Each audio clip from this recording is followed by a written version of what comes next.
ہمارے یہاں لوگ سمجھتے ہیں کہ میں بولتا زیادہ ہوں اس لیے میں طاقتور ہوں، میرے پاس اسلحہ زیادہ اس لیے میں یہ دیکھو حضور نے بتایا طاقتور کون ہوتا ہے۔ یا رسول اللہ پتھر پہاڑ طاقتور ہے؟ تو فرمایا نہیں، ان پر تو لوہا ہے، لوہا طاقتور ہے، نہیں اس پر تو آگ ہے، آگ طاقتور ہے، نہیں اس پر تو پانی ہے، پانی طاقتور، اس پر تو ہوا ہے۔ تو حضور پھر مہربانی کریں بتائیں طاقتور کون ہے؟ تو یہ دیکھو نا، یہ یاد رکھو نا، یہ کائنات کے سب سے بڑے حکمت والے محبوب کی بات یاد رکھو نا۔ حضور فرمانے لگے سب سے زیادہ طاقتور وہ مومن ہے جو سیدھے ہاتھ سے صدقہ دیتا ہے اور دوسرے کو پتہ بھی نہیں لگنے دیتا۔ حضرت انس بن مالک کہتے ہیں کہ ظاہر نام کے صحابی تھے، غریب آدمی تھا، تھوڑی سی ترکاریاں، تھوڑے سے پھل، تھوڑی سی سبزی گاؤں سے سر پہ رکھ کے لاتا۔ چھابڑی فروش کہتے ہیں آپ، ریڑی والا، وہ غریب آدمی گاؤں سے سبزیاں لاتا اور لا کے نا مدینے والے محبوب کو تازی سوغاتیں گاؤں کی دیتا، اور حضور اسے شہر کی چیزیں دیتے۔ اور حضور پتہ کیا فرماتے؟ یعنی یہ غریب آدمی کو عزت دینے کا رنگ ہے۔ نبی پاک فرماتے یہ میرا دیہاتی ہے، میں اس کا شہری ہوں۔ حضور صحابہ کے بیچ بیٹھ کے کہتے یہ سجن ہے میرا، یہ میرا پھینڈو ہے، میں اس کا شہری ہوں۔ حضور اس سے باتیں کرتے، صحابہ کہتے ہیں وہ بھی اس طرح کے سوال جواب کرتا کہ حضور ہنس پڑتے۔ ہم نہ کبھی حضور پریشان ہوتے تو انتظار کرتے کہ آج وہ دیہاتی آ جائے نا، ظاہر نام تھا اس کا۔ اب یہ مسند امام احمد بن حنبل میں موجود ہے کہ وہ نہ چونکہ گاؤں سے اپنی چیزیں بیچتا تھا، لا کے سر پہ رکھ کے لاتا تھا، چھابڑی والا تھا، ریڑی والا تھا۔ نبی پاک صلی اللہ تعالیٰ علیہ وسلم نا ایک دن مدینے کے بازار سے گزر رہے تھے تو وہ دکان پہ کھڑا ہے، اپنی چیزیں بیچ رہا ہے، شہر کی خرید رہا ہے۔ یہ کام آج پیر صاحب نہیں کرتے، یہ مولوی صاحب نہیں کرتے، یہ کام ایس ایچ او بھی کوئی ہو جائے تو وہ بھی نہیں کرتا، اس لیے کہ پھول لگے ہوئے ہیں۔ سنو میرے یارو، یہ رنگ ہے غریبی کے اندھیروں سے نکالنے والا، یہ رنگ ہے فقیر کو، غلام کو عزت دینے والا۔ وہ اپنے دھیان خریداری کر رہا ہے۔ صحابہ کہتے ہیں نبی پاک نے اسے دیکھ لیا بازار میں سے تو حضور نہ ہلکے ہلکے قدم اٹھانے لگے۔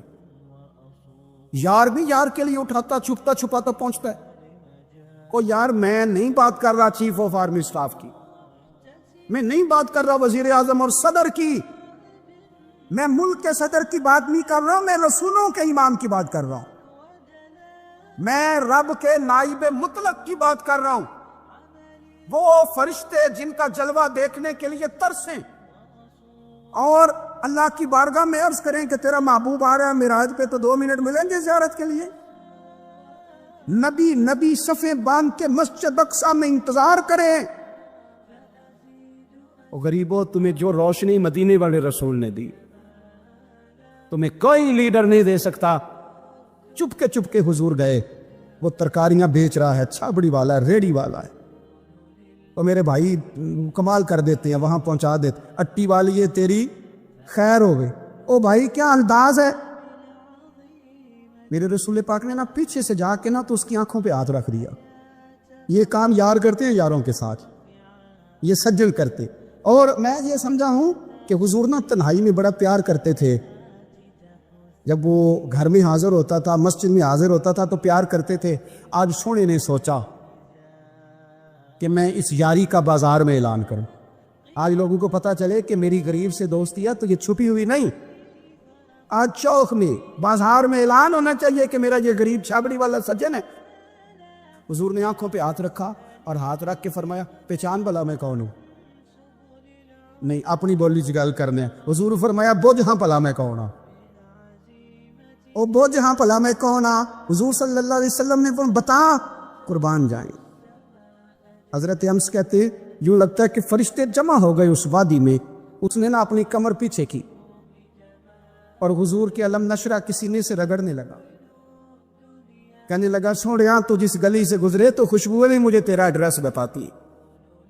حضور خوشبو بتا رہی ہے، میرے رسول ہیں۔ نبی پاک صلی اللہ تعالی علیہ وسلم نے نا ایک اور خوش طبی کی، یار یار سے شغل کر ایک اور خوش طبی کی۔ نبی پاک رنگ کالا، غربت کا یہ عالم کہ اپنے سر پہ رکھ کے سودے بیچتا ہے. قربان جاؤں نبی پاک صلی اللہ علیہ وسلم خوش طبی نہیں کرتے, خوش طبی لوگ ایک دوسرے سے. تو نبی پاک صلی اللہ علیہ وسلم نے بازو پکڑ کے کہا او بھائی میں نے یہ بندہ بیچنا ہے, کوئی خریدے گا؟ نرخ بازار محبت کا انوکھا ہو گیا, خود خریداروں میں شامل آ کے مولا ہو گیا, کوئی خریدے گا؟ حضرت انس کہتے ہیں ان باتوں پہ لوگ ہنس رہے تھے, مسکرا رہے تھے, لیکن پھر اس نے اس خریدنے کے جواب میں جو جملہ کہا تو سارے رو پڑے. نبی پاک نے جب کہا کوئی خریدے گا تو اس نے چہرہ پیچھے کیا, صرف چہرہ, رو کے کہنے لگا سونیا مجھے تو اپنا نام بھی نہیں لکھنا آتا, یہ تو بندہ نواز ہے تو کرم فرماتا ہے, مجھے تو نیڑے کوئی نہیں بٹھاتا, میرا نہ روپ ہے نہ رنگ ہے نہ شکل ہے نہ کوئی اور میرے پاس خوبی, مجھے کون خریدے گا؟ لوگ تو ملازم بھی رکھتے ہیں تو پڑھے لکھے اور سیانے رکھتے ہیں, مجھے کون خریدے گا؟ اب اس بات پر جب لوگ روئے تو میرے نبی پاک نے یوں پکڑا, وہ کہتے نہیں میں تیرا سجنا تینوں کوئی پرواہ نہیں. نبی پاک نے یوں کلدہ پکڑا اور اس کا رخ ٹیرا اور پھر سینے سے لگا, فرمایا چپ کر, یہ تو نہیں کیا کہا کہ مجھے کون خریدے گا؟ فرمایا تو رب رسول سے پیار کرتا ہے, بندوں کی نظر میں تیری قدر ہو نہ ہو, میرے رب کی نظر میں تیری بڑی قیمت ہے, بڑی قدر و قیمت ہے, بڑی جب تک بکے نہ تھے کوئی پوچھنا نہ تھا, تو نے تو خرید کر ہمیں انمول ہی کر دیا, تو نے تو خرید کر ہمیں, میں صحیح کہتا ہوں, تو نے تو خرید کر ہمیں, تو نے تو خرید کر ہمیں. لائنوں میں لوگ کھڑے ہیں پھول لے کے, گاڑی کے پیچھے بھاگ رہے ہیں, گاڑیاں چوم رہے ہیں, میرے سنگیوں کے ہاتھ چوم رہے ہیں. کبھی پلٹ کے دیکھتا ہوں تو سوچتا ہوں میں گلیاں دا روڑا کوڑا, اے میں نے محل چڑھایا جی سانجا, میں گلیاں دا روڑا کوڑا, جب تک بکے نہ تھے کوئی پوچھتا نہ تھا, تو نے خرید کر ہمیں انمول کر دیا. وقت مکمل ہو گیا ہے پر میرا دل کرتا ہے ایک بات اور کروں, ایک بات اور کروں. ایک بات مسلم شریف میں اس حدیث کی اصل موجود ہے, باقی کتابوں میں. ایک صحابی ہے نام ہے جلابیب, رنگ کالا, ہونٹ موٹے, ناک چپٹی, کوئی پاس نہیں بٹھاتا, پوچھنے والا کوئی نہیں. حضرت جلابیب رضی اللہ تعالیٰ عنہ, لوگوں کو نام بھی نہیں آتا ہوگا زیادہ لوگوں. حضرت جلابیب رضی اللہ تعالیٰ عنہ خوبصورت صحابی, غریب آدمی, صحابی خوبصورت, بظاہر رنگ روپ کالا. ایک جنگ میں بھی حضور کے ساتھ گئے, جنگ ختم ہو گئی, کچھ صحابہ شہید ہوئے, اللہ نے اسلام کو مسلمانوں کو کامیابی دی. سارے لوگ اپنے اپنے شہیدوں کو تلاش کر رہے ہیں. صحابہ کہتے ہیں نبی پاک بھی کسی کو ڈھونڈ رہے ہیں, سب لوگ ڈھونڈ رہے تھے, حضور بھی کسی کو ڈھونڈ رہے ہیں. پھر نبی پاک نے فرمایا سارے مل گئے, سب شہداء کی مقدس میتیں مل گئیں, زخمی مل گئے, حضور سارے مل گئے. حضور نے فرمایا ایک دفعہ پھر ڈھونڈو. حضور ڈھونڈ آئے ہیں, سارے مل گئے. فرمایا نہیں ایک بار پھر ڈھونڈو. حضور مل گئے. نبی پاک نے فرمایا مجھے جلابیب نہیں نظر آ رہا, وہ نہیں مل رہا مجھے. حضور آپ اسے ڈھونڈ رہے تھے؟ فرمایا ہاں. ایک صحابی پھر گئے, دوڑے آئے, حضور وہ نہ مل گئے, حضرت جلابیب شہید ہو گئے. حضور یہ ان کی لاش مبارک پڑی ہے. کریم رسول گئے تو وہ صحابی کہنے لگے حضور یہ 7 لاشیں کافروں کی ہیں, ایک لاش حضرت جلابیب رضی اللہ تعالیٰ عنہ کی ہے. حضور وہاں کھڑے ہیں. اس حدیث کی اصل مسلم شریف میں موجود ہے. میرے نبی پاک صلی اللہ تعالیٰ علیہ وسلم نے فرمایا دیکھو میرا بہادر 7 کافروں کو قتل کر کے شہید ہوا ہے. یہ 7 کو قتل کر کے شہید ہوا ہے. یہ لفظ ہے حدیث پاک کے. میرے نبی پاک صلی اللہ علیہ وسلم نے اس شخص کو جس کو ڈھونڈنے والا بھی کوئی نہیں, لاش اٹھانے والا بھی کوئی نہیں, اس وقت ان کا اپنا موجود بھی کوئی نہیں, یہ لفظ ہے حدیث کے, رنگ کالا, بندہ غریب. دیکھو حضور نے کیسے اندھیرے سے نکالا. اللہ کے رسول سرانے کھڑے ہوئے اور اتنے اعلیٰ لفظ نہیں ملتے. امام حسین کے لیے ملتے, چند اور لوگوں کے لیے ملتے, ہر ایک کے لیے نہیں ملتے. نبی پاک نے اشارہ کیا, ادھر دیکھنا, اشارہ کیا, ان کی لاش مبارک پڑی ہے. فرمایا ہاذا منی وانا منہ. یہ نہیں فرمایا یہ جنت میں گیا ہے, یہ نہیں فرمایا پکا جنتی ہے, بلکہ فرمایا ہاذا منی. لوگوں کا خیال تھا انہیں تو ڈھونڈنے بھی کوئی نہیں گیا تھا, ان کی تو خبر لینے بھی کوئی نہیں گیا, ان کا تو اپنا بھی کوئی نہیں تھا, لیکن وہاں کھڑے کھڑے حضور نے فرمایا میرے غلاموں سنو, تم اس کا رنگ کالا سمجھتے ہو, تم اسے لوارو سمجھتے ہو, ھذا منی وانا منہ, فرمایا یہ مجھ سے ہے میں اس سے ہوں, یہ مجھ سے ہے میں اس سے ہوں, تو من شدی من تو شدم, ھذا منی وانا منہ, یہ مجھ سے ہے میں اس سے ہوں. صحابہ کہتے ہیں وہ نا الفاظ کیا میٹھے تھے, کانوں میں گھوم گئے, اب اس کا کیا ترجمہ کریں. سونے نے بتا دیا یہ میرا میں اس کا, یہ میرا غلام ہے اس کا آقا, یہ مجھ سے میں اس سے. قبریں تیار ہو گئی, سب اپنے اپنے شہیدوں کو قبروں میں دفن کرنے لگے. کہتے ہیں ان کی باری بھی آئی تو کچھ صحابہ نے انہیں بھی اٹھانا چاہا تو حضور نے فرمایا ہٹ جاؤ, تمہیں بتایا نہیں ھذا منی, میرا ہے, پیچھے ہٹو نا, قربان جائیں. کہتے سب پیچھے ہٹ گئے تو جس طرح ماں بیٹا اٹھاتی ہے, حضور نے ایک ہاتھ ان کے سرانے کے نیچے رکھا, ایک ان کی ٹانگوں کے نیچے رکھا, اور حضور نے یوں اٹھایا, او یارو پتہ نہیں میں کیا کہہ رہا ہوں, یہ حدیث کے لفظ ہیں مر جانے کو جی چاہتا ہے. حضور نے یوں اٹھایا, پھر نبی پاک اکیلے لے کے قبر میں اترے. میں نے جب حدیث پڑھی تو میں نے نا اس کے حاشیے میں ایک جملہ لکھا ہے, جب حضور نے اٹھایا نا تو یقیناً نبی پاک صلی اللہ علیہ وسلم نے ماتھا بھی چوما ہوگا, یقیناً حضور نے پیار بھی کیا ہوگا. حضور نے قبر میں لٹایا تو میں نے نیچے ایک حاشیہ لکھا ہے, میں نے کہا حضرت جلبیب, لوگ تو جب مٹی ڈالتے ہیں تو مدینے والے آتے ہیں نا, تجھ سے کیا حساب کتاب ہوگا, مٹی دلی نہیں اور اللہ کی ساری رحمتیں پہلے قبر میں پہنچ. حضرت بریدہ اسلمی رضی اللہ تعالیٰ عنہ صحابی ہیں, وہ فرماتے کہ جب ابو جہل نے اعلان کیا نا کہ جو معاذ اللہ ثم معاذ اللہ نقل کفر نہ باشد, حضور ہجرت کر کے مکہ مکرمہ سے مدینہ طیبہ جا رہے, تو جو سید عالم صلی اللہ علیہ وسلم کو گرفتار کرے گا اسے 100 سرخ اونٹ دیے جائیں گے. آج ہمارے زمانے میں سائیول نسل کی گائے بھینس بڑی مہنگی ہے, تو 100 گائیں وہاں سے لے آئیں تو کتنے کروڑ بنا. عرب میں سرخ اونٹ بڑا مہنگا تھا, اور 100 ملے گا تو بڑے بڑے لوگوں کے لیے بڑا اچھا موقع مل گیا امیر بننے کا, تو بڑے لوگ بھاگے. بریدہ کہتے ہیں میں اکیلا نہیں, 70 بندے میں نے ساتھ لیے, کیونکہ نام ہی بہت تگڑا تھا. 70 بندے ساتھ لے کے میں گیا حضور کو گرفتار کرنے. تو مکہ مکرمہ سے کوئی 70-75 کلومیٹر کے فاصلے پر میں نے نبی پاک صلی اللہ علیہ وسلم اور جناب صدیق اکبر کو پا لیا. کہتے ہیں جب 70 سواروں کے ساتھ, ان کے ہاتھ میں نیزے ہیں, تلواریں ہیں, ان 70 سواروں کے ساتھ جب میں وہاں پہنچا اور جناب صدیق اکبر رضی اللہ تعالیٰ عنہ نے ہمیں آتے ہوئے دیکھا تو تھوڑا گھبرائے. کہتے ہیں صدیق اکبر گھبرا رہے تھے کہ 70-71 بندے آ گئے, پر حضور زیر لب تھوڑا تھوڑا مسکرا رہے, حضور زیر لب تھوڑا تھوڑا مسکرا رہے تھے. اور نبی پاک صلی اللہ علیہ وسلم بڑے اطمینان کے ساتھ بیٹھے. بریدہ آ گئے, اور جب آ کے کھڑے ہوئے نا تو حضور نے پوچھا تمہارا نام کیا ہے؟ ایک بندہ گرفتار کرنے آیا ہے. میں نے کہا کہ جب آپ کو بڑا ڈر چڑھا ہو تو روشنی مدینے والے رسول عطا کریں گے, چاروں جانب خوف ہو تو نور میرے نبی سے لے لو, انشاءاللہ دل ٹھنڈا ہو جائے گا. حضور نے نہ پوچھا تھا, بندہ پکڑنے آیا ہے, وہ آیا 70 بندے لے کے گرفتار کرنے. حضور پوچھتے تیرا نام کیا ہے؟ کہتے بریدہ.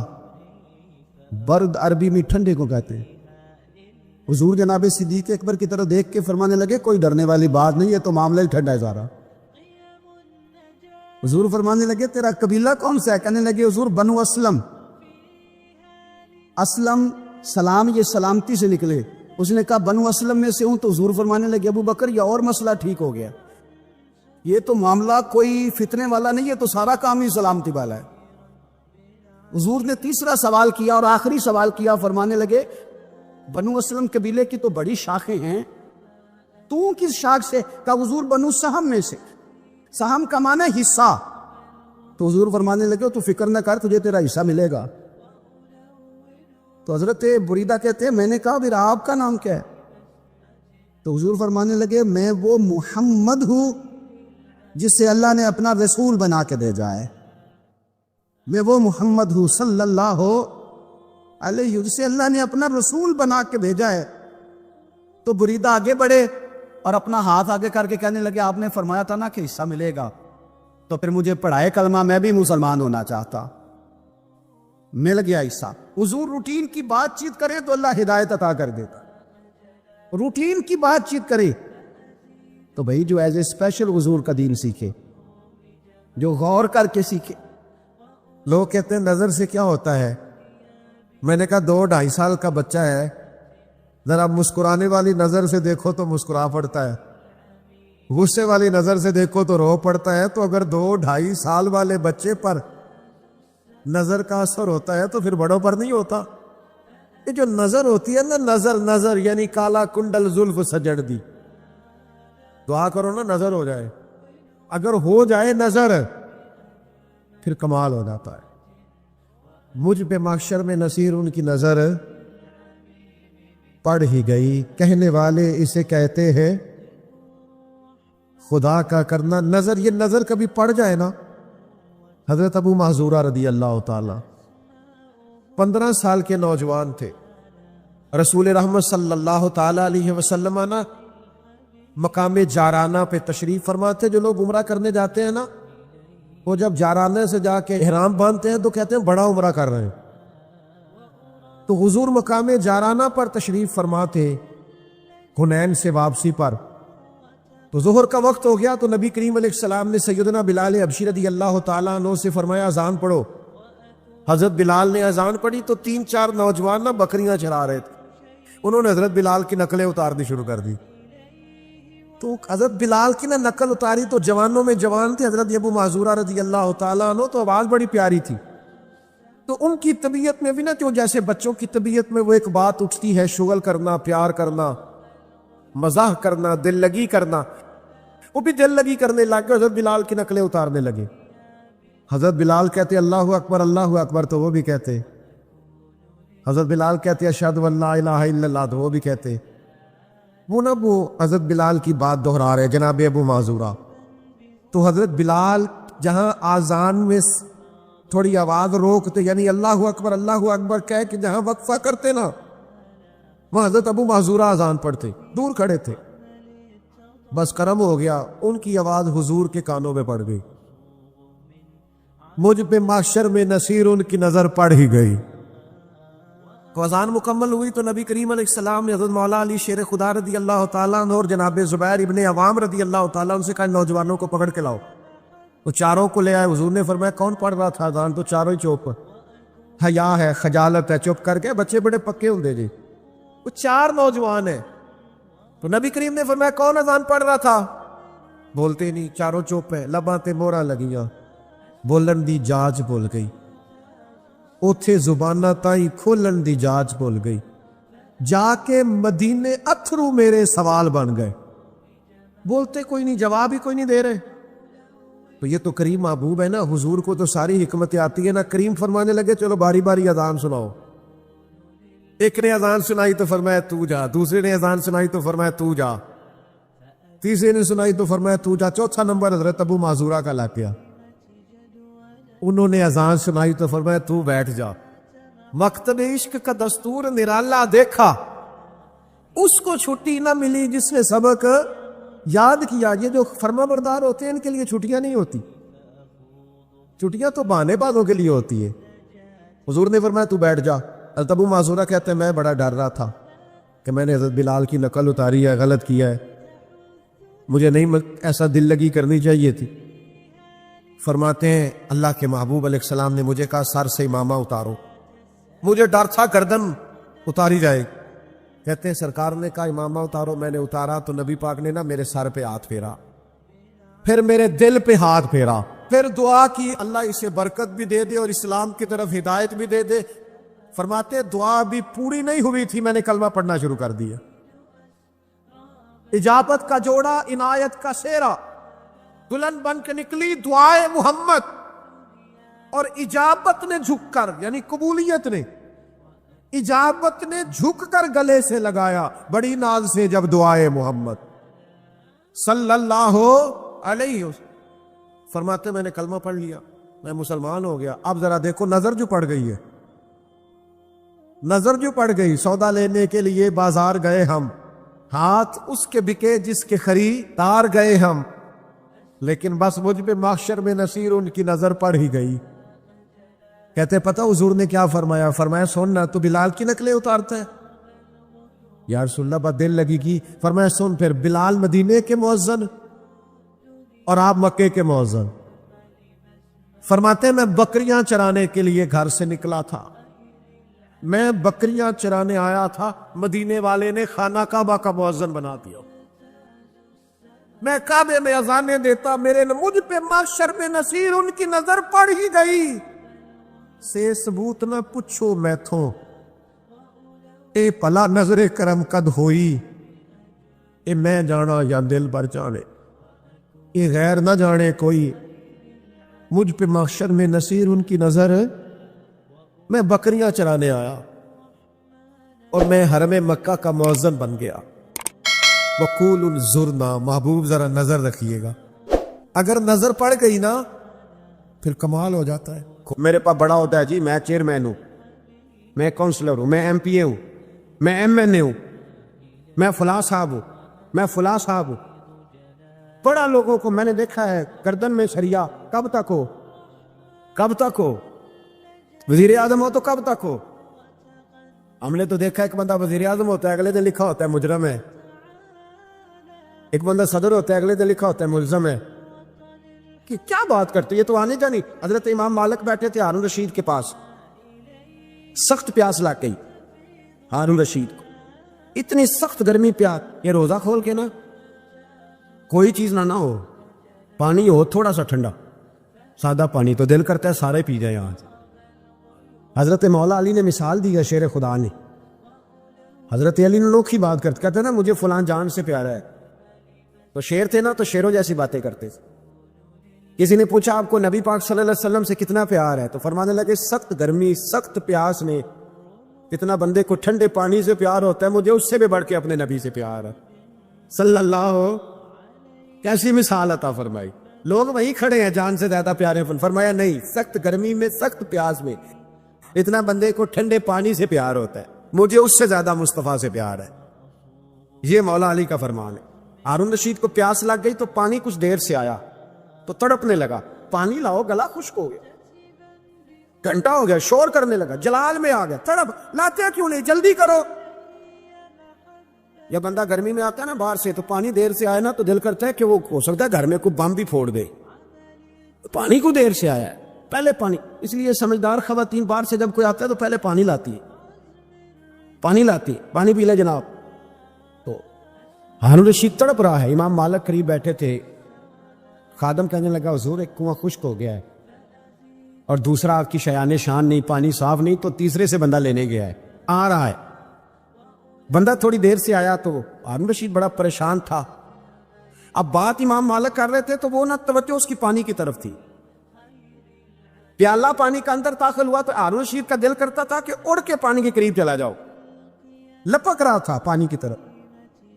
جب پانی آیا اس کو پکڑایا تو امام مالک رحمۃ اللہ علیہ کہنے لگے بادشاہ ذرا ٹھہر جا، پی لے، نیا آگے ہے نا، تیرے قبضے میں ہے، ایک مسئلہ مجھے بتا لے پھر پانی پینا. ہارون رشید ایک رات پہلے نا بڑی باتیں کر رہا تھا کہ میں حکومت صحیح چلا رہا ہوں، میرے معاملات بڑے اچھے، اپنی حکومت کی تعریفیں ایک رات پہلے ہو رہی. اب جب پانی پینے لگا تو امام مالک اس کو رات والی بات پہ اسے سمجھانا چاہ رہے ہیں. فرمانے لگے بادشاہ رک جا. روک گیا. آپ فرمانے لگے اگر یہ پانی ملتا ہی نہ، پورے ملک میں نہ ملتا، پھر تجھے پتہ چلتا پوری دنیا میں نہیں. ذرا سوچیں آپ، اگر پانی خدا نہ خواستہ اگر پانی ملے ہی نہ، کہ نہ ملتا، پانی کو کوئی اہمیت تو نہیں نا ہم دیتے، نلکا کھلا ہے تو کھلا ہے. اور اگر ملے نہ تو ہماری بنیادی ضرورت ہے پانی، ایک قدم نہ لوگ چل سکے. کہا ہارون رشید اگر ملے ہی نہ اور اگر تجھے لینا پڑے ایک پیالہ پانی کا تو کیا دے کے لے گا؟ کہنے لگا میں اپنی آدھی سلطنت دے دوں گا، آدھی حکومت اور پانی کا پیالہ لے لوں گا. امام صاحب فرمانے لگے چل سمجھ میں آ گیا، پی لے پانی. اس نے پی لیا تو پیا اس طرح کہ پانی پیالہ منہ سے لگایا تو اتارا تب بھی جب ختم ہو گیا. تو امام صاحب فرمانے لگے پی لیا کہ پی لیا. فرمانے لگے ایک مسئلہ اور بتا، اب اگر تو نے پانی پی لیا تیرا پیشاب بند ہو جائے، یہ پانی پینے کے بعد پھر پیشاب آنا بھی ضروری ہے، اگر بند ہو جائے تو پھر کیا دے گا؟ تو امام صاحب کی طرف غور سے دیکھنے، فرمانے لگے سوچ کے بتانا. کہنے لگا حضور آدھی سلطنت باقی کی بھی دے دوں گا. تو امام صاحب نے رومال اٹھایا کندھے پہ رکھا، چلنے لگے. کہاں جا رہے ہو؟ فرمانے لگے اس بادشاہ کے پاس کیا بیٹھنا جس کی پوری سلطنت کی قیمت پانی کا ایک پیالہ ہے. ایک پیالہ پانی کا اگر نہ ملے تو آدھی گئی، اور پیشاب نہ آئے تو باقی بھی. کہنے لگے تو کس سلطنت کی باتیں کرتا ہے؟ کل من علیہا ہر چیز.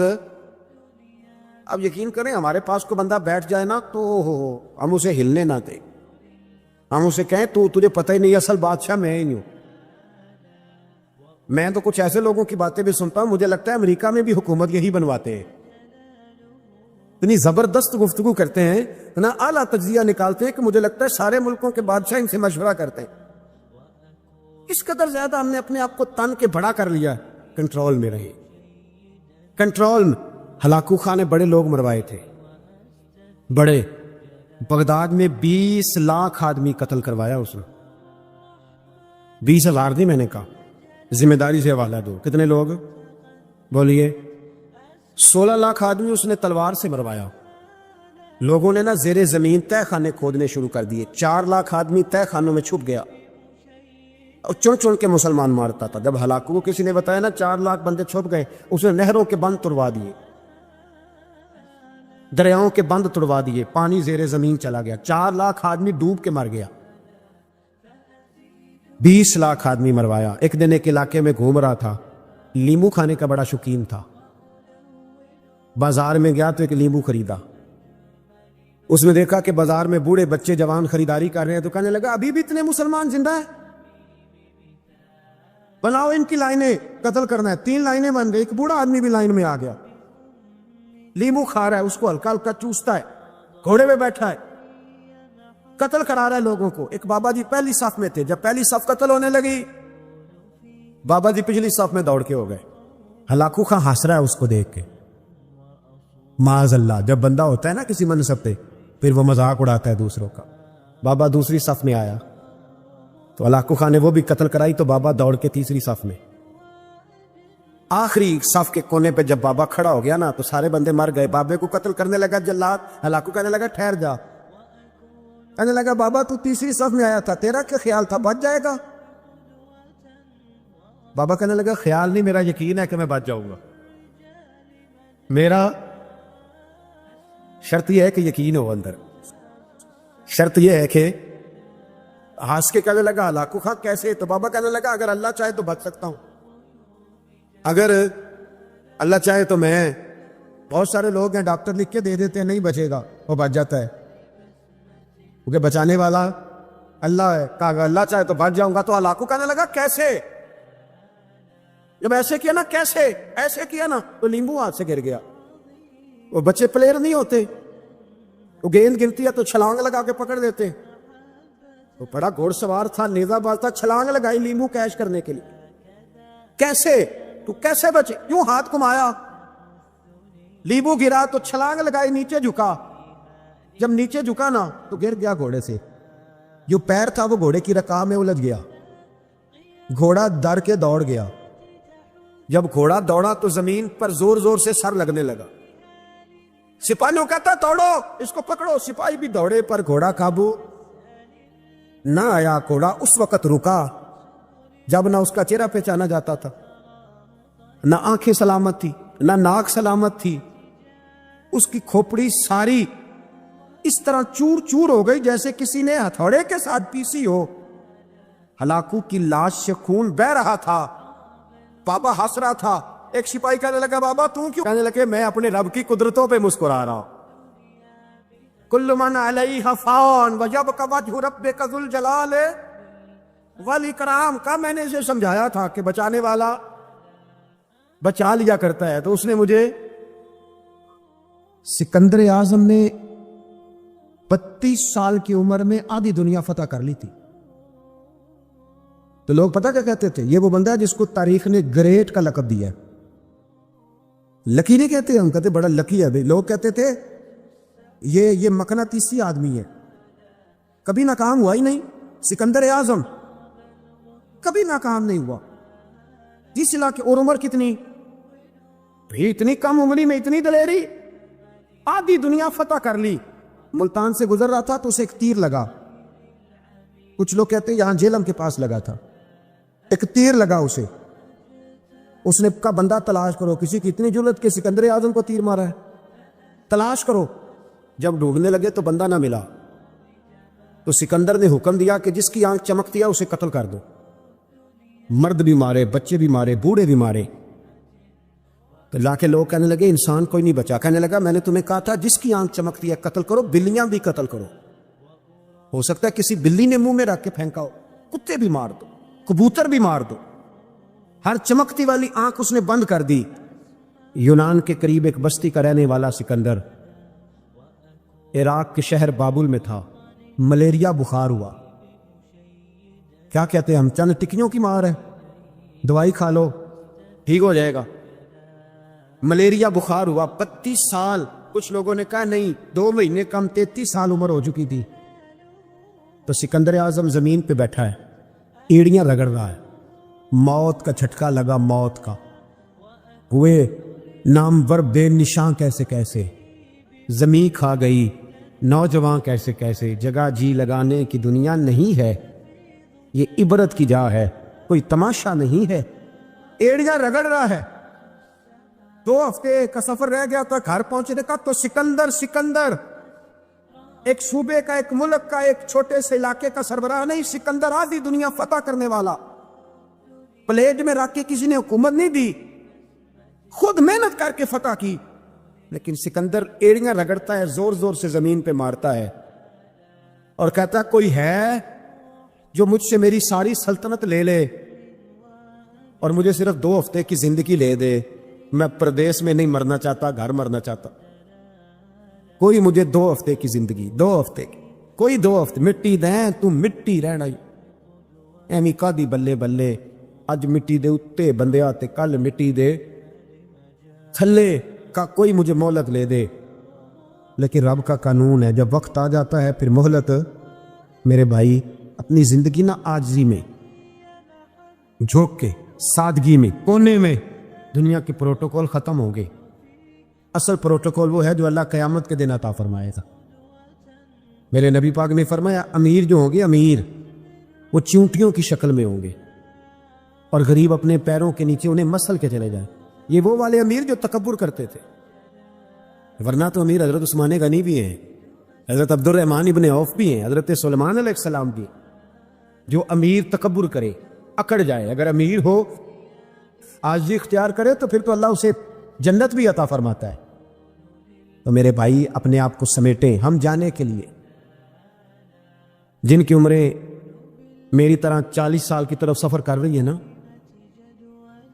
وہ آدھی زندگی جی چکے، باقی آدھی پتہ نہیں ہے۔ لوگ اتنا لمبا یاد نہیں رکھتے۔ حضرت مولا علی قبرستان گئے تو قبر والوں سے کہنے لگے قبر والوں تمہارا کیا حال ہے؟ تو ایک مردہ قبر کے اندر سے بول کے کہنے لگا علی کفن پھٹ گیا ہے، ہڈیاں چور چور ہیں، مال تو پتہ نہیں کہاں رہ گیا پر حساب دینا پڑ رہا ہے، آپ بتائیے پیچھے ہمارے گھر والوں کا کیا حال ہے؟ تو حضرت علی فرمانے لگے جہاں تم بیٹھتے تھے وہاں کوئی اور بیٹھنے لگ گیا، تمہاری بیویوں نے نئے نکاح کر لیے، تمہارے دوستوں نے نئے دوست بنا لیے، اب تو لوگ تمہیں یاد بھی نہیں کرتے، اب تو تمہارا ذکر ہی کوئی نہیں کرتا، اب تو ختم ہو گیا، تمہارا تذکرہ بھی کوئی نہیں۔ تذکرہ اسی کا رہے گا جس نے رب کو یاد کیا اور پھر رب نے اس کا چرچا کیا، اس کا تذکرہ رہے۔ اپنے آپ کو ایک موقع پر بھی کبھی متکبر نہ ہونے، عاجزی حسن ہے زندگی کا۔ خزانہ آئے تو قارون نہ بنے، محل بنائیں تو شداد نہ بنے۔ اگر اللہ تعالیٰ دولت دے تو کبھی بھی اپنے آپ کو نمرود اور فرعون نہ بننے دے، اقتدار ملے تو کبھی بھی اپنے آپ کو ہلاکو خواہ اور چنگیز خواہ نہ بناؤ۔